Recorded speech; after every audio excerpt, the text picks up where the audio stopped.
कि क्या बताऊं कि क्या मदीना। कॉन्फ्रेंस में सबसे बेहतर समझूंगा कि आज का जो सुलगता हुआ मसला है वो आज हमारे समाज का, हमारी बेटियों, हमारी बहनों और हमारी माओं के हवाले से। आए दिन हम जैसे मौलवियों के पास फोन कॉल्स आते हैं। एक कहने वाला अपनी बेटी के ताल्लुक से कहता है कि हजरत मैंने अपनी बेटी की शादी कराई 6 महीना पहले, अभी सिर्फ 6 महीने हुए मेरी बेटी को ससुराल वालों ने मार कर मेरे दरवाजे पे लाके रख दिया। उनका शौहर मारा, उनकी सास मारी, उनका ससुर मारा, यानी पीटना मारना, बेटियों को जलील करना आज इस जमाने में हमारा एक तरफ से फैशन बनता जा रहा है। हम में से अक्सर बेशतर की सोच ये हो चुकी है कि जो बीवी मेरी है ये पिटाई खाने की मशीन है, जब चाहूं जहां चाहूं डंडा लूं और पूरी गर्दान ज़रबा यज़रिबू की इनकी पीठ पे कर दूं। नमक कम हो तो पिटाई, कोई बात वक्त पे न सुन ले और उस पर अमल ना करे तो पिटाई, खाना सही से ना पकाए तो पिटाई। यानी हमने अपने समाज में जो अपनी बेटियों को जलील करने का एक तरीका शॉर्टकट निकाल कर एक नई दुनिया कायम करने की जो हमने कोशिश की है, शायद ये अल्लाह इससे नाराज हो और ना यकीनन अल्लाह नाराज होगा, क्योंकि बेटी बहन बीवी ये भी हमारी जमात में से है। अल्लाह ने उनको जो इज्जत दी है, अल्लाह के रसूल ने जो मकाम अता फरमाया है। आप तारीख पढ़े मज़हब इस्लाम के स्टार्टिंग पीरियड की, जिस वक्त सरकार दो आलम सल्लल्लाहु अलैहि वसल्लम 40 साल के बाद जब बचे हुए 23 साल आपने तबलीग फरमाने, तबलीग की हैसियत से जब आप आगे बढ़े, तो इस 23 साल की मुद्दत में इस्लाम के पैगंबर की कोशिशों ने पूरी दुनिया में औरतों को बचाने का जो अमली पैगाम सरकार दो आलम ने अपनी ज़ाते मुक़द्दस से दुनिया को दिया। तारीख़ इंसानी में कोई एक शख्सियत ऐसी नहीं जिनके वजूद से और जिनकी वजह से औरतों और बेटियों को बचाने का इतना बड़ा अमली पैगाम दुनिया को मिला हो। नबी पाक सल्लल्लाहु अलैहि वसल्लम की जिंदगी को अगर 2 हिस्सों में, ज़ाहिरी जिंदगी को अगर आप बांटे, एक 40 साल वो जिंदगी का हिस्सा जब आपने अपने करीब से करीब तर को नहीं बताया था कि मैं क्यों आया हूं, मेरी आमद का, मेरे आने का, मेरी बेइज्जत का मकसद क्या है। फिर 40 साल के बाद मेरे मुस्तफा ने सबसे पहले जब कलमे का आगाज फरमाया, लोगों को अल्लाह के ताल्लुक से आपने खबर दी और अपने हवाले से बताया कि मैं नबी हूँ और मेरी आमद का मकसद यह है कि मैं तुम्हें दीन सिखाऊं, एक अल्लाह की बारगाह में तुम्हारी पेशानी झुक जाए। इस मकसद और इस टारगेट को अल्लाह के रसूल ने 40 साल के बाद जिन लोगों के बीच में आपने रखा था, वही लोग अभी से कुछ देर पहले उन्हीं में से किसी ने कहा था कि आप दुनिया के सबसे वफादार इंसान हो, आप दुनिया के सबसे सच्चे और सटीक इंसान हो। मगर जैसे ही हक की आवाज उन लोगों के कानों तक टकराई, फौरन मेरे नबी को लोगों ने गालियां देना शुरू की। नौज़ुबिल्लाह, किसी ने पागल कहा, किसी ने मजनू कहा, किसी ने कुछ कहा। अपने अपने एतबार से लोगों ने अपने अपने जुमले से नबी पाक सल्लल्लाहु अलैहि वसल्लम को मुखातब किया। आका सल्लल्लाहु अलैहि वसल्लम सारी बात आप सुनते गए, हालांकि अल्लाह ने आपको इस कदर अथोराइज्ड फरमाया। आप जिस उंगली मुबारका के इस्तेमाल से चांद को आपने लौटाया था, चांद को 2 टुकड़ा किया, सूरज को लौटाया था, दरख्त को अपने पास बुलाया था, उसी उंगली का एक इशारा मेरे मुस्तफा उस वक्त फरमा दिए होते जिस वक्त उतबा शैबा आपको तकलीफें दे रहे थे। सरकार दो आलम की उंगली उठती, आपके दुश्मनों का सीना भी कलेजा से बाहर आ जाता। इस कदर बाअख्तियार मुस्तफा, बावजूद इसके आपने गालियां सुनी। लोगों ने कहा हुजूर क्यों नहीं इनके लिए तबाही की तमन्ना आप करते, अल्लाह से कहिए कि इन्हें अल्लाह बर्बाद कर दे, इनका वजूद धरती से मिटा दे। मेरे मुस्तफा करीम सल्लल्लाहु अलैहि वसल्लम ने अपनी आंखों से देखा, सामने वालों को आपने कहा ठीक है ठीक है, इन सारी चीजों का नतीजा मैं वक्त पे छोड़ देता हूँ, हालात पे छोड़ देता हूँ। ऐसा भी वक्त आएगा ये लोग जो मुझे आज गालियां दे रहे हैं तुम देखोगे इसमें गैर मामूली तब्दीली आएगी। दुनिया ने देखा सिर्फ 23 साल तबलीगी जिंदगी मुस्तफा में वो इनकलाब अरब की सरजमीन से पूरी दुनिया में रोनवा होना शुरू हुआ। जिन लोगों ने मेरे नबी को मारने काटने की बातें की, कसमें खाई थी कि मैं ये मोहम्मद अरबी का सर तन से जुदा करूंगा, सिर्फ 23 साल के पीरियड में अल्लाह के रसूल की तबलीग से मुतासिर होकर वही लोग अपना सर उसी मुस्तफा के नाम पे कटाने को तैयार हो गए। जिन लोगों ने अपनी जबान से मेरे नबी को गालियां दी थी, उसी जबान से 24 घंटा उसी मुस्तफा पर दरूद पढ़ना अपने लिए लोगों ने लाजिम करार दिया। जिन लोगों ने मक्के से मदीने से इस्लाम के खात्मे के लिए एक तारीख छेड़ी थी, उन्हीं लोगों में ये जुनून सफर हुआ कि जो इस्लाम मक्के से शुरू हुआ, मदीने में फैलना चालू हुआ, उस इस्लाम को मैं दुनिया के आखिरी इंसान का मजहब बना दूंगा। ये तब्दीली, ये चेंजिंग आखिर किस वजह से आई थी? अल्लाह के रसूल ने सिर्फ नमाज, रोजा और हज और ज़कात का पैगाम और कॉन्सेप्ट लेकर अरब के उन लोगों के बीच में आपका वजूद नहीं था। आपका मकसद ये नहीं था कि इन लोगों को सिर्फ मैं नमाज का खूगर बनाऊं, सिर्फ एक आबिद और ज़ाहिद बनाऊं। हाँ, आबिद का मैं वो तस्वुर मैं आपके सामने पेश कर रहा हूँ, वरना इंसानी खिदमत भी एक इबादत है, मगर इबादत का वो आम तस्वुर जो नमाज पढ़ना, रोजा रखना, हज करना, ज़कात देना, जो एक तस्वुर हमारे दिमाग में पहले से बैठा है, इस माना कर मैं यहाँ पे लफ्ज़ इबादत के ताल्लुक से आपको कहा। अल्लाह के रसूल ने फरमाया कि मैं तुझे सिर्फ नमाजी और रोजेदार और हाजी बनाने नहीं आया।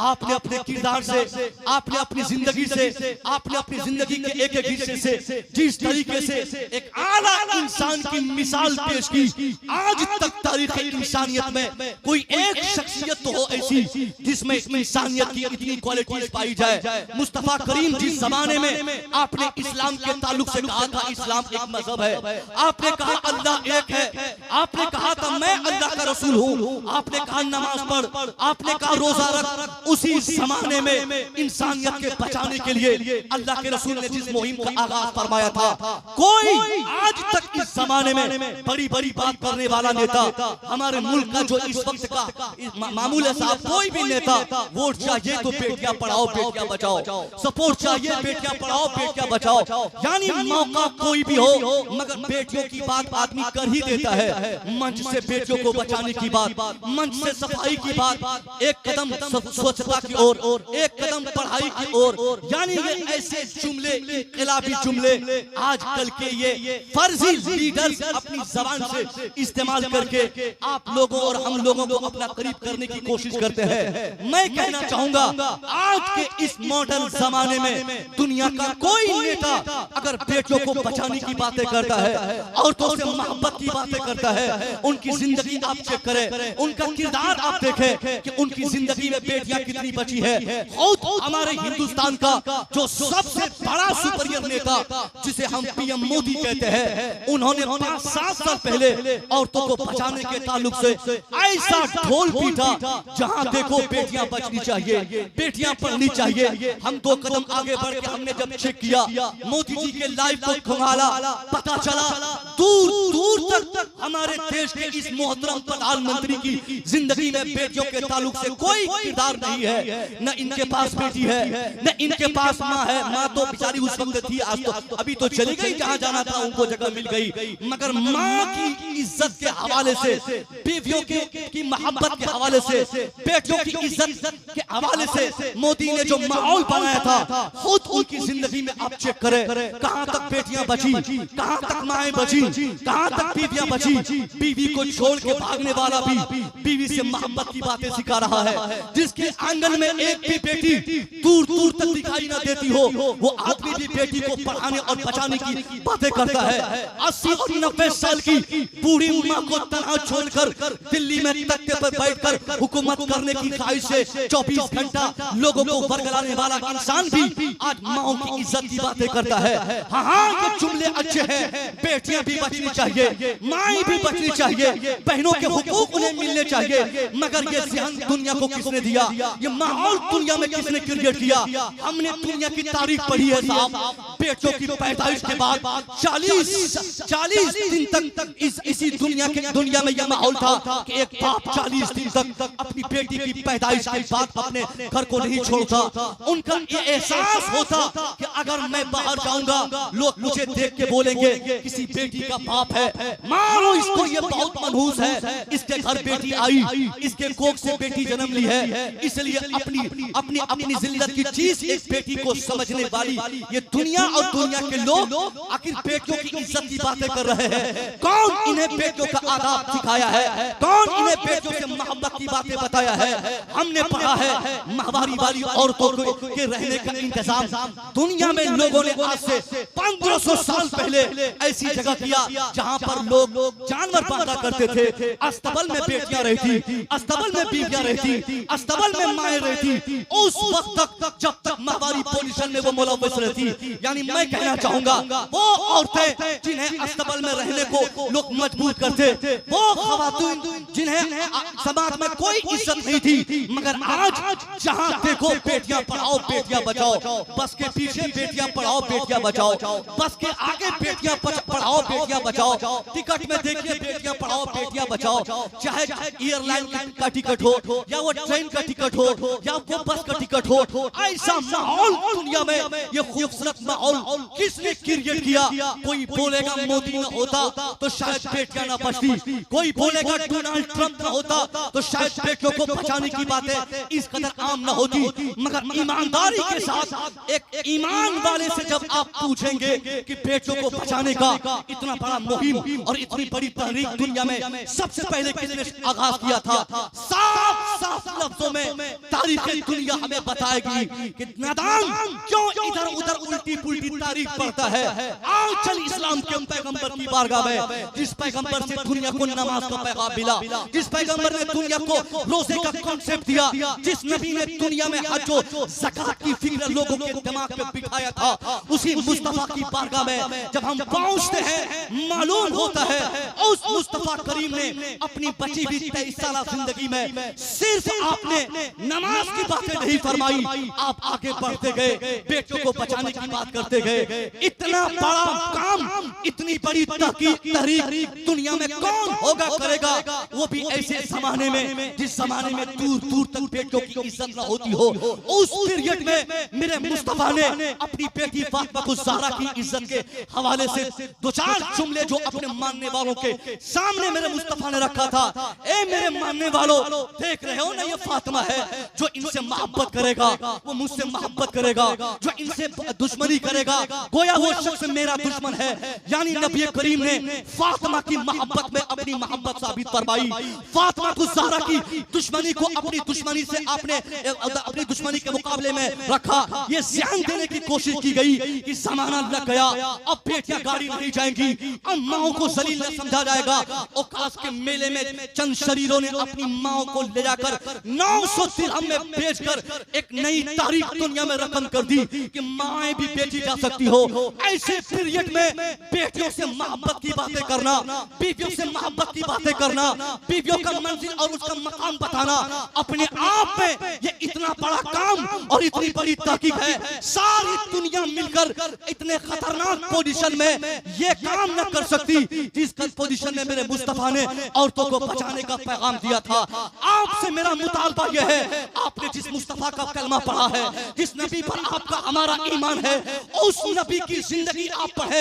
अल्लाह की कसम, मेरे मुस्तफा ने सिर्फ माओ से मोहब्बत की बातें नहीं की थी। ये बहुत सुनने को मिलता है, माओ के कदमों के नीचे जन्नत है, माँ राजी तो अल्लाह राजी। मगर ये आपको मालूम नहीं कि जिस रसूल हाशमी ने माओ के कदमों के नीचे अल्लाह की जन्नत बताकर माँ का मर्तबा इंसानों के दिमाग में बिठाया था, उसी मुस्तफा करीम ने सिर्फ माँ की मोहब्बत की बात न की। और की सूरत में अगर माँ है तो उसकी इज्जत की बात मुस्तफा कर रहे हैं, बेटी हो तो उसका मकाम भी मुस्तफा बता रहे हैं, बीवी हो तो उसकी अहमियत भी मुस्तफा साबित कर रहे हैं।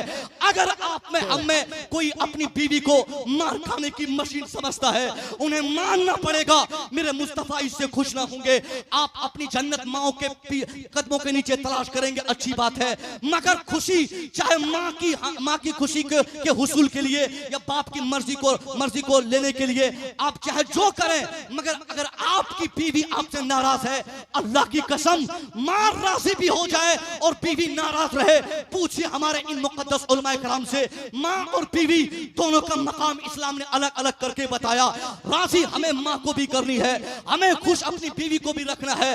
वो आदमी कामयाब नहीं जो मां की खुशी के लिए बीवी को नाराज करे, बीवी की खुशी के लिए मां को नाराज करे। अरे मुसलमान है, मुसलमान, इस्लाम मजहब है हमारा।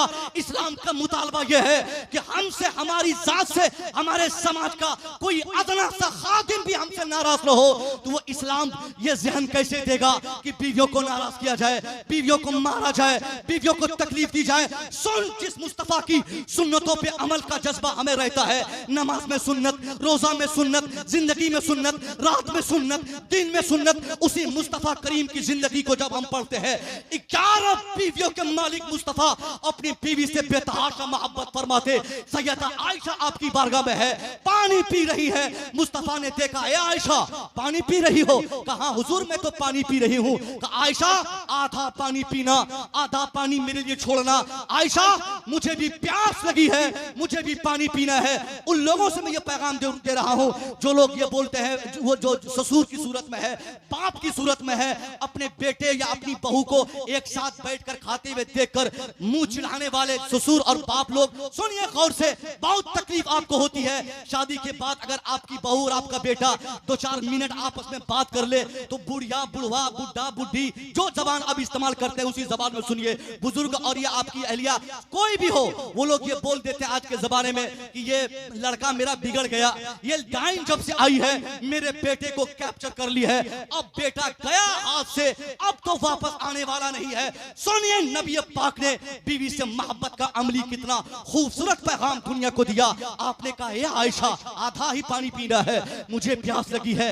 सैयदा आयशा आधा पानी नबी की बारगाह में पेश की, का हुजूर लिया जाए, पिया जाए। सरकार दो आलम उस गिलास को अपने होठों के करीब ले गए, आपने वापस उस गिलास को जमीन पर रख दिया, चारों तरफ गिलास में आपने अपनी आंखें घुमाई, आपने चेक किया। उसके बाद सैयदा आयशा तो घबरा गई कि लगा, उनको एहसास हुआ कि लगता है इस गिलास में कुछ गिर गया है या पानी साफ मैं नहीं दे सकी। अब उनको ये डर लायक हुआ, उन्होंने पूछा हुजूर क्या मतलब गिलास साफ नहीं है क्या? क्यों बार बार गिलास को आप चेक कर रहे हैं? आपकी जबान में कहूं तो गिलास को क्यों निहार रहे हैं, क्यों टकोर टकोर ताक रहे हैं जो आप लोग बोलते हैं? उसी तरह सरकार बार बार चेक कर रहे थे। मुस्तफा करीम ने फरमाया आयशा सुन, मैं कुछ जानना चाहता हूं, अगर तू बताओगी तो मैं बोलूंगा। कहा बोल आयशा, बोल बोल आयशा, बोल तू क्या कहना चाहती है? सईदा आयशा कहती हुजूर आप बताइए कि आप गिलास में क्या चेक कर रहे हैं। हुजूर ने फरमाया आयशा ये बता कि इस गिलास में तूने होठों को कहां लगाया है? आयशा गिलास साफ है।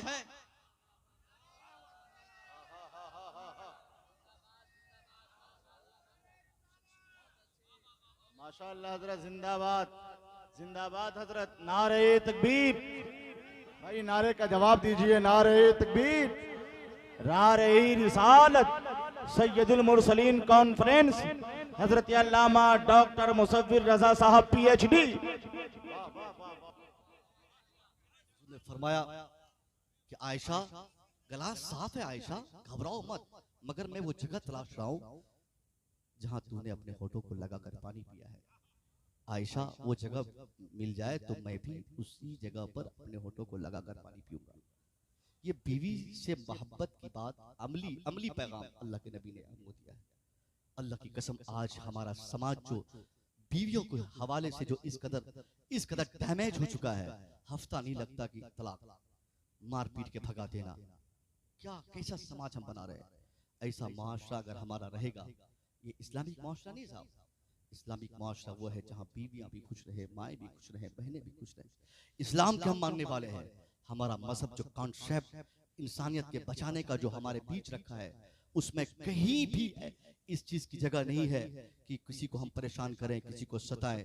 इसलिए आप भी अपने दिमाग में बैठा लें, अगर आप ससुर हैं, किसी लड़की का अगर आप ससुर हैं, तो आप ससुर अपने को ना समझकर अपने को बाप समझें। आपकी शिकायत रहती कि हजरत मेरी बहू मुझे मानती नहीं, मेरी बहू मुझे पूछती नहीं। एक बड़ा मसला मैं रखता हूँ, ये झगड़ा क्यों होता है, क्यों बीवियां पिटती हैं, क्यों एक ससुर अपनी बहू को मारता है, भगाता है, गाली देता है? इसकी सबसे बड़ी वजह क्या है? शादी के बाद एक ससुर और इस सास की ख्वाहिश जो होती है वो जरूरत से ज्यादा अपनी बहू से होती है। सास सोचती कि अब जो बहू मेरे घर में आई है मैं अब कुछ ना करूं, मेरी बेटी भी कुछ ना करे, सारा काम इनसे हो, मेरा कपड़ा, मेरे छोटे बेटे का कपड़ा, मेरे शौहर का कपड़ा, सब खाना पीना सुबह से लेकर शाम तक यही खटती रहे। हम और हमारी बेटी, हमारा बेटा जो हमसे है, सब लोग बैठे रहे, इसको मैं खटवाऊं। और जिस दिन वो बेटी नहीं कर पाती, वो बच्ची नहीं कर पाती, झगड़ा होता है। फकीर की बेटी आ गई, डोमरवा की बेटी आ गई, चमरवा की बेटी आ गई। इस तरह के नाजेबा कलिमात से हम एक बहू को तकलीफ देकर हम एक ऐसा समाज और एक ऐसा मुआशरा बना रहे हैं। साहब, ऐसा मुआशरा हमें नहीं बनाना। मसला सुनिए, क्यों आपकी खिदमत एक बहू करेगी, ये और बात है। मसला ये है, जिंदगी भर एक बहू अपने ससुर को अगर एक गिलास पानी भी ना दे, कभी ना दे, तो शरीय एतबार से एक बहू की गिरफ्त नहीं होगी। कहिए ना सुभान अल्लाह। यह और बात है कि शरीय एतबार से कोई प्रेशर बने बगैर अगर एक बहू अपने को जन्नत में बहुत पहले ले जाना चाहती है तो बगैर कोई दबाव के अपने ससुर की खिदमत करे, ये जन्नती बहू की पहचान है। मगर शरीय एतबार से उनके ऊपर कोई प्रेशर नहीं है। क्यों नहीं है? इसलिए कि अगर ससुर के पास 1 करोड़ रुपया है तो उस 1 करोड़ रुपये में से उस बहू का कितना पैसा है? कोई हक है? जब ससुर के पैसे में बहू का हक नहीं तो बहू की जिंदगी में ससुर का हक क्या होगा? ये एक दूसरे पे कोई जिम्मेदारी नहीं एक दूसरे के लिए। मगर ये अलग बात है कि एक दूसरे का हक नहीं होने पर भी उसकी अदायगी करे, ये अच्छे इंसान होने की पहचान है। आप खबरदार, आप अपना मुआशरा बनाना चाहते हैं तो अपनी बहू को अपनी बेटी समझें, बेटी समझकर उसके साथ ऐसा बेहतरीन बर्ताव करें। आपको नहीं मालूम जो बहू आपके आंगन में आई है, न जाने किन किन राहों से उनके बाप ने शादियों में चलकर उसका इंतजाम करके तब उसको दुल्हन बनाकर आपकी आंगन और आपके घर के लिए उसने रवाना किया है। और आप यहाँ सोचते हैं कि ये बेटी कहां से, ये लड़की कहां से आ गई, जब से ये आई मेरे आंगन में काल बन गई है। इस तरह की बातें आज हो रही है। आज हमारा समाज जो टूट रहा है बेटियों के हवाले से, ये इसलिए कि हमने औरतों की इज्जत का वो फार्मूला जो इस्लाम ने हमारे समाज में नाफिज किया था, उस पर आज हमारा दूर दूर तक अमल नहीं है। बेटी वाला कहां जलील नहीं होता है। शादी से पहले जहेज के लेन देन के मामले में एक बाप को हमने इस कदर जलील किया। ट्रेनों में आप जाके देखें तो भीख मांगने वाला, मस्जिद के दरवाजे पर हर जुमा को भीख मांगने वाला, मुखिया के दरवाजे पर सुबह पहुंचकर पैसा मांगने वाला, सरपंच से 2-4 हजार की भीख मांगने वाला, विधायक और एमपी से मांगकर जहेज के लिए घूमने वाला, पैसा मांगने वाला, ये गरीब बच्चियों के बाप हुआ करते हैं। हमने ऐसा समाज बनाया है। हमारी ये जंगली जो ख्वाहिश है इसकी तकमील के लिए ऐसा माहौल हो रहा है, ऐसा माहौल हमने बनाया है जिसकी वजह से एक गरीब बाप चाहता है कि जल्दी से मेरी बेटी की शादी चाहे जिस तरह से भी हो जाए, वरना आने वाला दिन होगा इससे भी ज्यादा कहीं कीमत न चुकानी पड़े। इसलिए एक गरीब बाप कभी जमीन बेचता है बेटी की शादी के लिए, मकान बेचता है बेटी की शादी के लिए, जेवरात बंधक रखता है बेटी की शादी के लिए। हम हैं कि बावजूद इसके हमारा दिल खुश नहीं होता और हम बोलते कि समधी ने क्या दिया, समधी ने लूट लिया, बेईमानी कर लिया, जो ये हमको ठग लिया, बोला कुछ और था दिया कुछ और है। ऐसा मालूम पड़ता है बेटे की पैदाइश के बाद एक बाप अपने दिमाग में बिठा लेता है कि इस बेटे के इस्तेमाल से 5-7 लाख रुपया तो कमा ही लेना है, एक अपाची तो लाना ही लाना है, 2-4 लाख का फर्नीचर तो आएगा ही आएगा। इस ख्वाहिश की तकमील के लिए वो बाप बार बार समधी को टॉर्चर करता है। समधी 5 तारीख को बारात लेकर मैं तब जाऊंगा जब 4 तारीख की शाम तक जो तय हुआ है वो तय रकम जब तक मुझे न मिल जाए, जब तक गाड़ी मेरे दरवाजे पर न लग जाए, तब तक 5 को मैं बारात लेकर आपके दरवाजे पर नहीं जाऊंगा। अब वो गरीब क्या करेगा बेचारा, कभी इधर घूमता है कभी वहां घूमता है। मौलवी साहब 500 दीजिए, मुखिया जी 1000 दीजिए। हमने दर की ठोकरें खाने पर मजबूर किया है एक बच्ची के बाप को। अल्लाह की कसम, हम अगर अपने बेटे की शादी दिला रहे हैं और हमारे बच्चे की शादी की वजह से किसी गरीब को अगर तकलीफ हो जाए, आंसू के 2-4 कतरे गिर जाए, अल्लाह की कसम वो शादी हो तो जाएगी, न तो उस शादी से कभी आपका बेटा खुश होगा, उस शादी से न तो अल्लाह आपको कभी मुतमईन फरमाएगा। जिंदगी भर के लिए झमेला बन के आपका घर रहेगा, कभी बहू के नाम पे, कभी बेटे के नाम पे, कभी फर्नीचर के नाम पे, कभी माल के नाम पे, कभी पैसे के नाम पे। ये जो झमेले आज लगे रहते हैं, ये जो टेंशन बाजियां होती रहती है, ये जो हॉस्पिटल का चक्कर काटना पड़ता है, बीवी को ले जाना, बेटी को ले जाना, ये सिर्फ उसी आंसू या उसी बददुआ का नतीजा है जो हमने एक गरीब इंसान से जहेज के हुसूलियाबी के लिए हमने लिया था। एक गरीब को हमने जो तड़पाया था, स्टेशनों पे रातें गुजारने पर मजबूर किया था। 80 साल की उम्र के शख्स को हमने दिल्ली, मुंबई, कलकत्ता, चेन्नई, दोहा, कतर, ओमान में डे नाइट काम करने पर मजबूर किया था। आपको शर्म नहीं आती? आपका होने वाला समधी आपकी ख्वाहिश की तकमील के लिए वो बेचारा 12 बजे रात तक रिक्शा चला रहा है। आपको शर्म नहीं आती? आने वाले 2-4 हफ्ते में जिसके आप गले लगकर आप जिनका इस्तेमाल करोगे, आप जिनको अपना समधी कहोगे, उसको आपने जमीन बेचने पर मजबूर कर दिया और आप कहते हो कि हजरत हम मुसलमान हैं तो मोदी क्यों परेशान कर रहा है, हम मुसलमान हैं तो हम क्यों परेशान हो रहे हैं, हम मुसलमान हैं तो बरकतें क्यों नहीं आ रही है। अल्लाह बरकतें ऐसे ही नहीं भेजता है, बरकत तब हमारे दरवाजे और आंगन में आएंगी जब तक हम अपने रब को राजी नहीं करेंगे, और हमारा रब तब तक राजी न होगा जब तक हमारे समाज का हर आदमी हमसे खुश न हो जाए। दिल्ली, मुंबई, कलकत्ता, चेन्नई में 50,000 कमाना हमारी कामयाबी की दलील नहीं। कामयाबी तो उसमें है साहब, हमसे हमारा पड़ोस खुश रहे, हमसे हमारे रिश्तेदार खुश रहे, हमसे हमारी बहू खुश रहे, हमसे हमारा बेटा खुश रहे। यहाँ तो ना इत्तफाकी की हवा हमने ऐसी बनाई है, कहीं कोई किसी से बोलता नहीं, बेटा बाप से नहीं बोलता, बाप बेटे से नहीं बोलता, सास बहू में लफड़ा। यानी अपने समाज को तोड़ तोड़ के, काट काट के हमने ऐसा मुनकसिम बना दिया है। और अल्लाह से कहते हैं बरकतें दे दे मौला, ए अल्लाह बरकतों की बारिशें फरमा दे। जिंदगी भर हमारा पीर जिंदगी भर अपने रब को राजी करने की कोशिश करें। अल्लाह मेरे मुरीदों के घर में बरकतें दे दे, मौला मेरे मुरीदों के घर में बरकतें दे दे। साहब पीर साहब की दुआ से, मौली साहब की दुआ से, हाफिज की दुआ से उतना ज्यादा काम नहीं होता जितना काम के आपके अपने किरदार को बना। नारे तकबीर, नारे रिसालत, सैयदुल मुरसलीन कॉन्फ्रेंस, पैगामे इस्लाम, नारे तकबीर। इसलिए अगर हमने अपने रब को राजी करने के लिए अपने को एक कायदे का मुसलमान और इंसान बनाकर अपने आप को अगर हमने अपने समाज में पेश किया, अल्लाह की कसम मुरीद बनने के बाद अगर हमने कभी अपने पीर को नहीं भी देखा तो क्या हुआ, कभी मुलाकात न हो, कभी हमने उनसे दुआ की दरखास्त न भी की तो क्या हुआ। हम कायदे का मुरीद और कायदे का मुसलमान बन के अपने घर से अपने रब को राजी करें तो अल्लाह की तरफ से रहमतें आएंगी। अब आखिरी 2-4 जुमले, ये सैयदुल मुरसलीन कॉन्फ्रेंस है, मुझसे बड़े और बड़े दिग्गज उलमा शोरा यहाँ मौजूद है, इनमें से कोई भी आ जाते तो मुझसे बेहतर तकरीर फरमाकर आपको समझा के चले जाते, मगर इन लोगों ने सपोर्ट करके मुझे बोला कि जाओ तुम ही बोलो। बहैसियत मेहमान में आ गया, वरना मेजबानी की सूरत में यहाँ पे बहुत सारी शख्सियात मौजूद है। मैं कहना चाहूंगा, आप अगर चाहते हो कि एक सही इस्लाम का मैनिफेस्टो आप अपने किरदार से दुनिया को दे दो, आप और हम अगर चाहते हैं कि मुसलमान होने की हैसियत से हमारा मुआशरा हमेशा शादो आबाद रहे, तो इसके लिए कंडीशन है, इसके लिए एक शर्त है। शर्त यह है कि हमें कायदे से मुसलमान बनना होगा, सर से पांव तक, सुबह से शाम तक, शाम से वापस सुबह तक हमें मुसलमान होकर जिंदगी गुजारना है।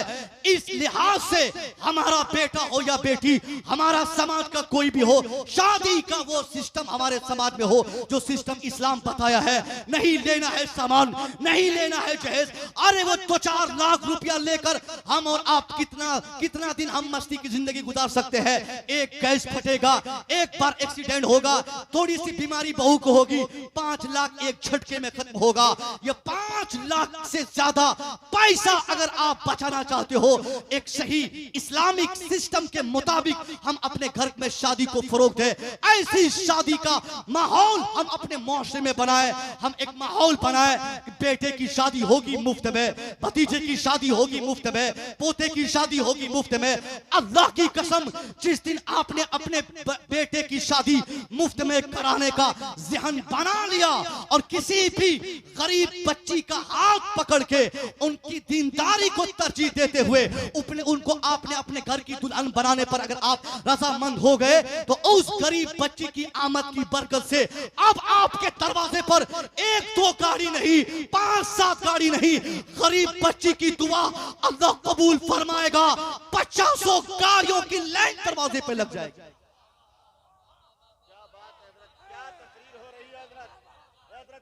वरना 5 लाख लिया जाए, 50 लाख की गाड़ी ली जाए और आंसू का एक कतरा हमारा समधी गिरा दे। आपको नहीं मालूम कि जिस अपाची पे आपका बेटा उड़ता है, जिस 5 लाख कैश को गिन गिन के सुबह शाम आप सोते और जागते हैं, उस 5 लाख के इंतजाम में आपके समधी को कितनी तकलीफ हुई होगी।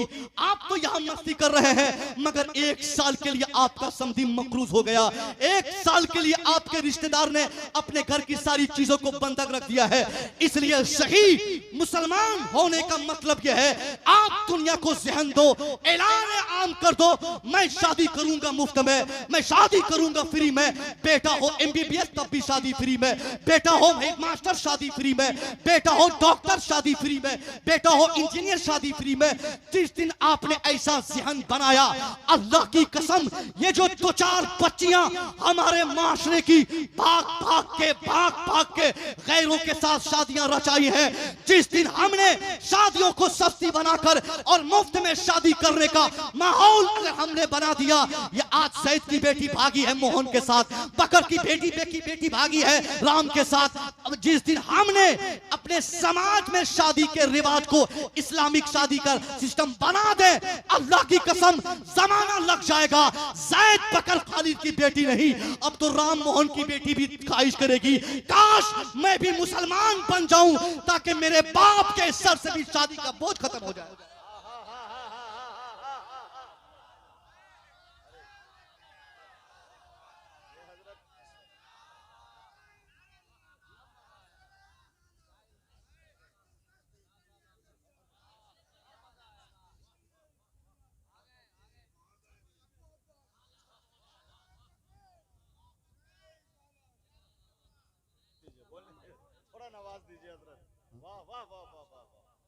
तो हम जब मुसलमान बन जाएंगे ना साहब, खुद बखुद ऑटोमेटिकली गैरों की बच्चियां तमन्ना करेंगी और तरसेंगी, काश मेरी भी पैदाइश किसी नमाजी के घर होती तो आज मेरा बाप भी मेरी शादी के हवाले से इस कदर टेंशनाइज्ड नहीं होता।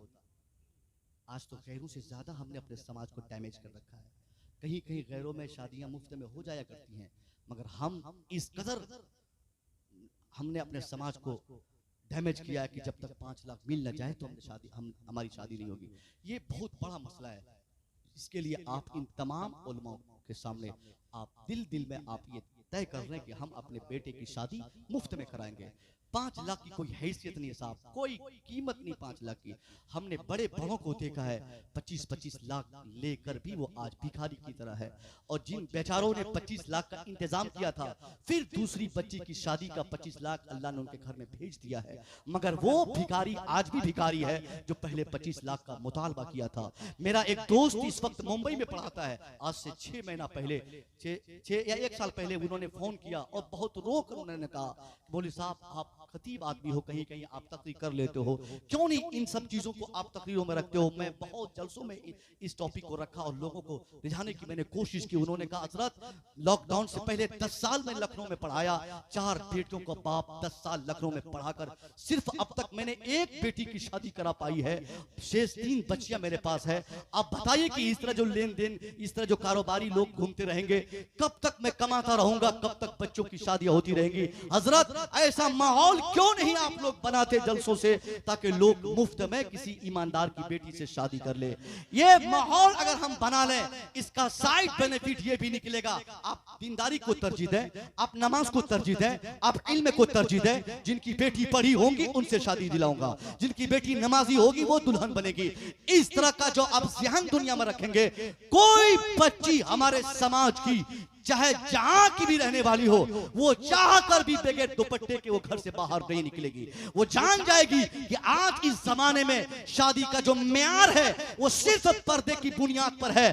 पर्दा जिसके घर में है उसी के घर के बच्ची की शादी को लोग तरजीह देंगे। पैसा जहां है वहां नहीं, जमीन जहां है वहां नहीं। आपने दीनदारी को अगर आपने तरजीह दिया तो हमारी बच्चियां, हमारी बेटियां, गैरों की बच्चियां, गैरों की बेटियां डर डर कर इस्लामिक लबादे में वो चलना पसंद करेंगी, क्योंकि उनका ज़हन बन जाएगा अगर बगैर दुपट्टे के मार्केट जाऊंगी, कोई शख्स मुझे बगैर दुपट्टे का देखेगा, जींस और टी शर्ट में देखेगा, कोई अगर मुझे ये गार्डन में बदतमीजी करते पाएगा, फिर ये बात मशहूर होगी, कोई अच्छा इंसान मुझे अपने घर की दुल्हन बनाना नहीं चाहेगा। इसलिए अगर करोड़पति के घर की बच्ची भी होगी तो उनका ज़हन रहेगा, बाप करोड़पति है तो क्या हुआ, मैं हया बनूंगी, मैं इस्लामिक बेटी बनूंगी, क्योंकि इसी में मुझे बाप से लेकर ससुर के घर तक की कामयाबी है। ऐसा माहौल बनेगा जहां जहां हम निगाह दौड़ाएंगे सिर्फ मुसलमानों की बच्चियां नजर आएंगी, दुपट्टे में लड़कियां नजर आएंगी। ये बेहयाई का खात्मा होगा। एक अच्छा मैसेज दुनिया को देने में हमें कामयाबी मिलेगी।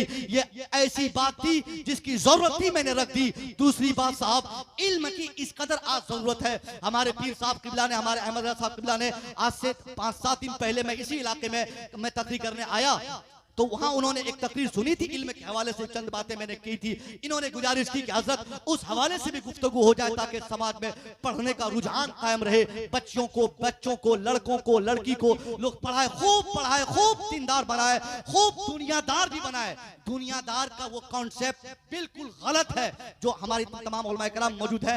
दुनियादार बनना गलत थोड़ी है साहब। कौन कहता है दुनियादार बनना गलत है? दुनियादार और दीनदार दोनों बना जाए। सिर्फ दुनियादारी ये गलत है और सिर्फ दीनदारी ये तो सही है मगर 100% सही नहीं। एक आदमी पहाड़ पे जाके 24 घंटा अल्लाह अल्लाह अल्लाह अल्लाह करता रहे, यकीनन उसके इस अमल से रब राजी होगा, अल्लाह को राजी करने में वो कामयाब होगा। मगर उससे बड़ी कामयाबी उस बंदे खुदा को मिलेगी जो अल्लाह के दूसरे बंदों के बीच रह के अल्लाह अल्लाह करता हो, जो अल्लाह के दीगर बंदों की जरूरतों को पूरी करके अल्लाह अल्लाह करता हो। इस्लाम ऐसा ध्यान थोड़ी देता है उन 40 दिनों वालों के लिए कि चलो मस्जिद चले जाओ, कहीं जाओ, चिल्ले में चले जाओ और खूब अल्लाह अल्लाह करो। हमारे इलाके में एक साहब की मां मर गई, चिल्ले में गया था, 35 दिन अभी हुए थे। फोन गया, बोला मां मर गई, जल्दी भाग गया। बोला अभी अमीर साहब जाने की इजाजत नहीं दे रहे क्योंकि अभी टाइम कंप्लीट नहीं हुआ है, 40 दिन होंगे तब मैं जाऊंगा। ऐसा ज़हन इस्लाम नहीं देता है। इस्लाम कहता है अल्लाह के दीगर बंदों को खुश करो, फिर अल्लाह को राजी करो। अल्लाह भी राजी हो, अल्लाह का बंदा भी राजी हो। पहाड़ों पे, जंगलों पे रहकर अल्लाह को राजी करने की राहें तलाश करना यकीनन यह कामयाबी की पहचान है। मगर 100% वो आदमी कामयाब नहीं होगा जो 24 घंटे सिर्फ अल्लाह की मार्फत का नूर तलाश करता है और अल्लाह के दूसरे बंदों को नाराज करता है। हमको अल्लाह के बंदों को भी राजी रखना है और अल्लाह को भी राजी रखना है। ये कॉन्सेप्ट यानी दीन और दुनिया दोनों तालीमात हमारे समाज में जब तक न होंगे हम 100% कामयाब नहीं होंगे। हमारा बेटा आईएएस भी बने, हमारी बेटी दीनदार भी बने, दुनियादार भी बने। दुनियादार का वो तसव्वुर जो रब्बना आतिना फिद दुनिया हसना व फिल आखिर हसना में हमारा इस्लाम ने दिया है। ए अल्लाह हमारी दुनिया भी बना दे, हमारी आखिरत भी बना दे। अगर कोई शख्स सिर्फ दीनदार हो, सिर्फ दीनदार हो, पैसा उसको न हो, मस्जिद कौन चलाएगा, मदरसा कौन बनाएगा, मदरसे में असातिज़ा की तनख्वाह कहां से आएगी, हुफ़ाज़ किराम की 10-15 टीम, 10-15 अफराद पर एक टीम कैसे हर साल तैयार होगी? ये पैसे वालों से होगा। पैसे वाले जो दुनियादार है, जो बिजनेसमैन है, उनसे काम चलेगा। इसलिए इस्लाम हर जमाने में दीनदारी और दुनियादारी दोनों तरीके से आगे बढ़ा है।